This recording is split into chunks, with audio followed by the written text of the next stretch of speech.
So, like a lot of people, when we were watching, shall we say, the aftermath of the Hartlepool by-election, there was an interview, I think, done by Sky News, I think it was, and they were interviewing, a guy and his son, and in a bizarre, what can only be the most bizarre twists of truth, this guy and his son were complaining about the very things that the government had done to them that they had now just openly voted for, because apparently this government who had just done those things to them was going to make it better.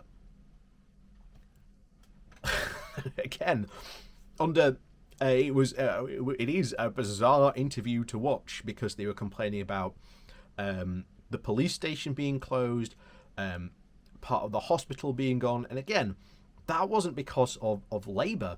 That was because of the Tory government, heavily investing in over the past 15 years in a policy of austerity that has stripped away many of these things, and especially public and social services, that many of these people had taken for granted. And as I've said before, the problems of this country were never that caused by the EU. They were caused by the Tory government tilting so hard into austerity. It was just convenient to blame the EU, because otherwise, well, they might get the ones pointed out for the problems. And as I've said before, sooner or later, blame will come onto them. And it does look like that in Hull, there are some serious problems and some serious fingers starting to be pointed at the government. So, before we do jump in that today, please do remember to hit that like, share and subscribe button, and also down below there are links to my Patreon page, as well as a one-off donation link called Buy Me Coffee, where you can, buy me coffee. And as always, thank you very much to all those people who do support the channel that way. And of course, please do keep on wearing your masks out there, especially in the UK. And of course, think about social distancing when you are out there, because indeed the virus is still very much out there. So, this comes from the Yorkshire Bylines. The title is Anger in Hull at the government's failure to support Transport for the North. In one of his last public appearances before suffering a stroke, John Prescott was not pulling any punches.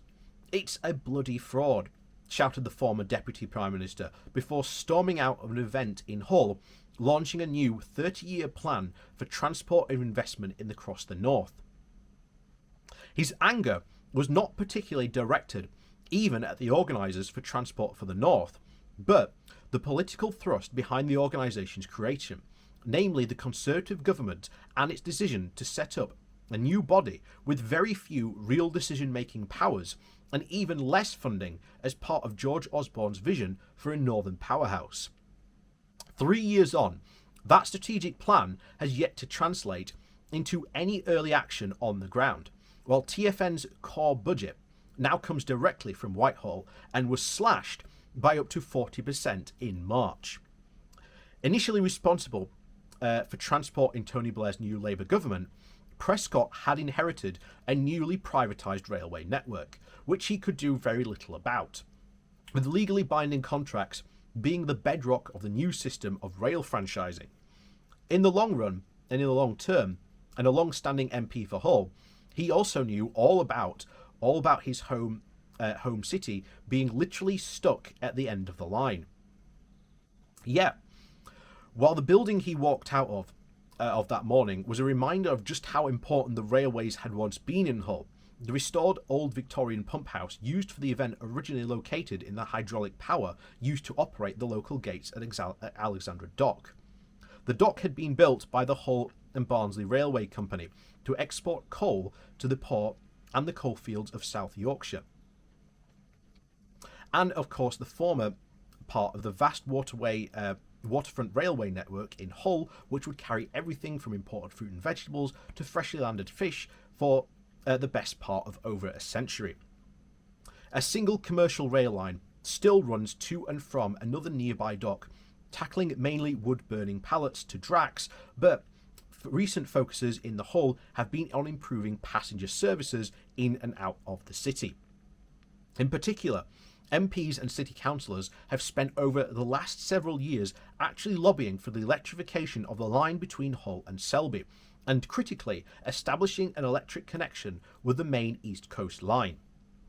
Frustratingly though, they have not yet been able to achieve their goal within the city, and it is still very much a poor relation in terms of rail infrastructure compared to the likes of Manchester and Leeds. The 70-mile stretch of track in question could be, and indeed a very quick win for Boris Johnson and his much vaunted levelling up agenda. And it runs flat across open countryside with no natural obstacles like tunnels to even contend with. Yet, successive Conservative administrations have just ignored it with all other pleas to support the restoration of a lost derelict rail link between Hull and Manchester Airport.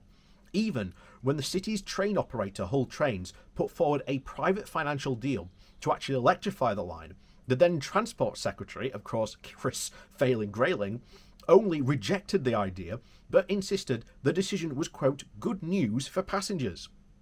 His reasoning was that the upgrade was no longer necessary because operators on the route were investing in a new bimodal trains that could use both electric and diesel power. The fact that Hull Trains is one of the country's few open access operators has exposed the full commercial risk without any safety blanket of a franchise that only adds to the feeling that the city, only when it comes to the railways, that Hull is very much out on a limb and literally at the end of the line.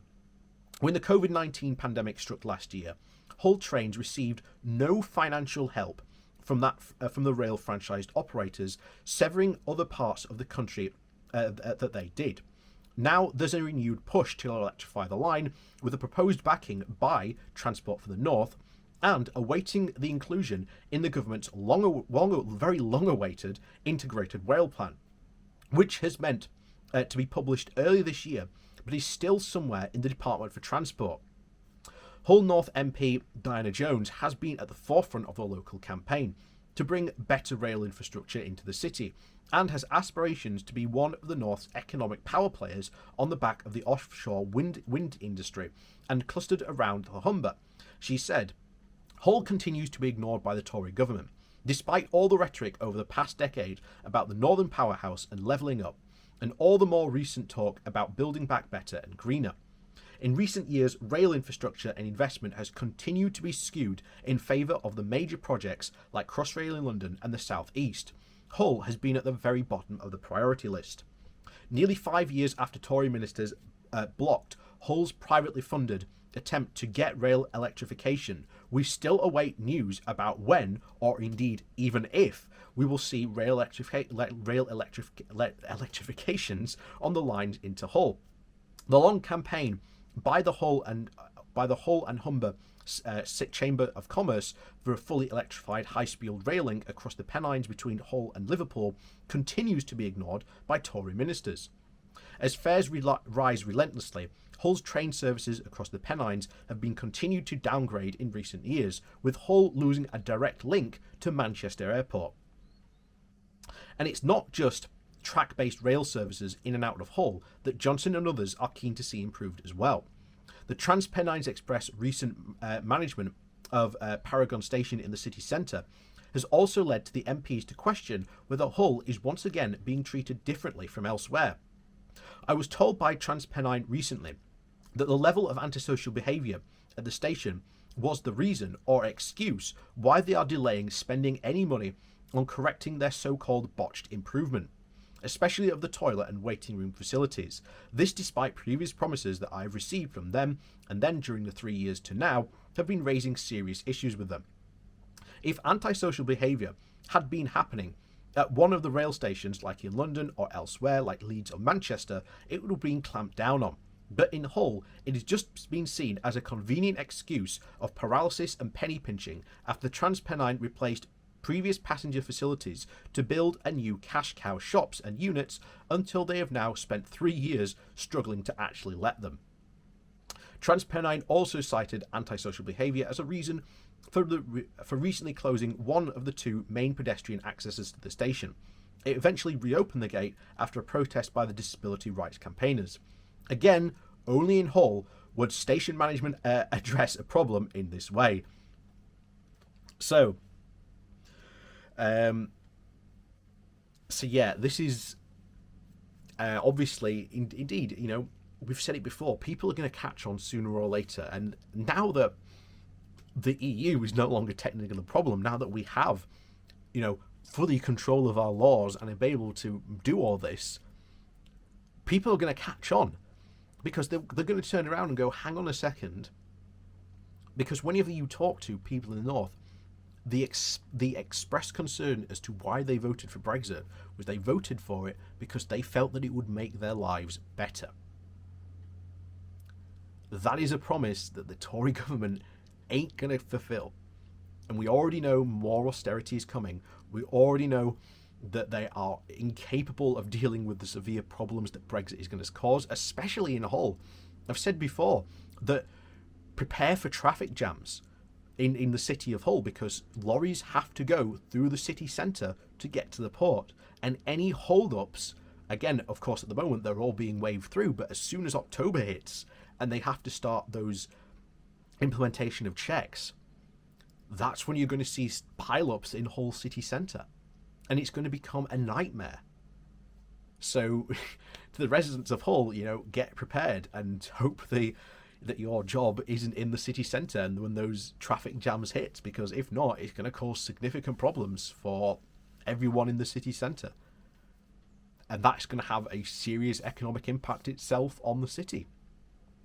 But as always, thank you for watching. Please do remember to hit that like, share and subscribe button. And of course, down below there are links to my Patreon page, as well as a one-off donation link called Buy Me Coffee, where you can buy me coffee. And as always, thank you very much for watching, and thank you to all those people who do support the channel that way. And of course, we'll see you all next time.